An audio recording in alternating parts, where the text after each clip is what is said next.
Hey guys, good morning. Here is Maci, rock star number 1, and then rock star number 2, Sophia.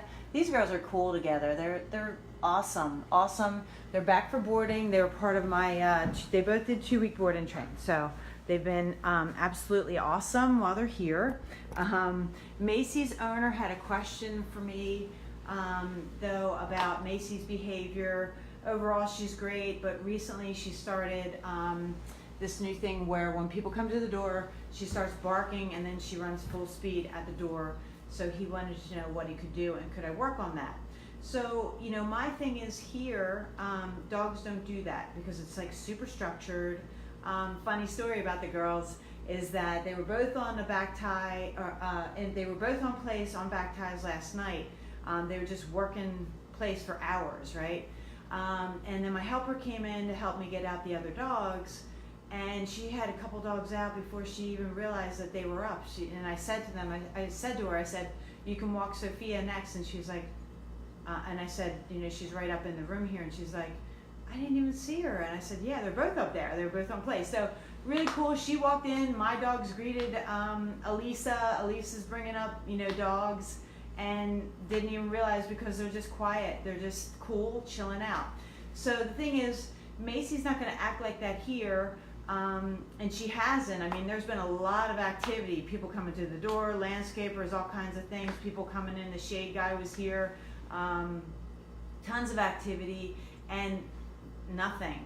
So it's all these associations at your house. So what you have to do, whether it's like her behavior or some other behavior, the answer is always go back to basics. So she's probably getting a little too much freedom at home. It happens, right? Your dog starts acting really good, so you're like, I don't really need to, reinforce stuff. So just go back to basics. Practice place. Make sure you're really reinforcing it and holding her accountable. Make sure that e-collar is on at all times when you're home with her, because it's the seatbelt for behavior like that. My guys wear their e-collars all the time when I'm home. I just find that anymore I need to do that with them, just because there's always that lapse. I mean, most of the time they're great, but there's always something that could make them lapse because they're dogs, right? I mean, they're normal dogs. Any dog can have a lapse in behavior, and it's nothing to feel bad about. It's just like the reality of they're just like people. We have lapses. So you can correct with e-collar as soon as she starts barking. That's the first thing you want to do. You want to correct her early. So if someone knocks on the door and she starts barking, I'm down for a little bit of an alarming bark, like, hey, somebody's here. But then it's like when I say quiet, quiet. So you can e-collar correct her, or you can bonk her. She's very responsive to the bonker. And yes, I have had to bonk her while she's here.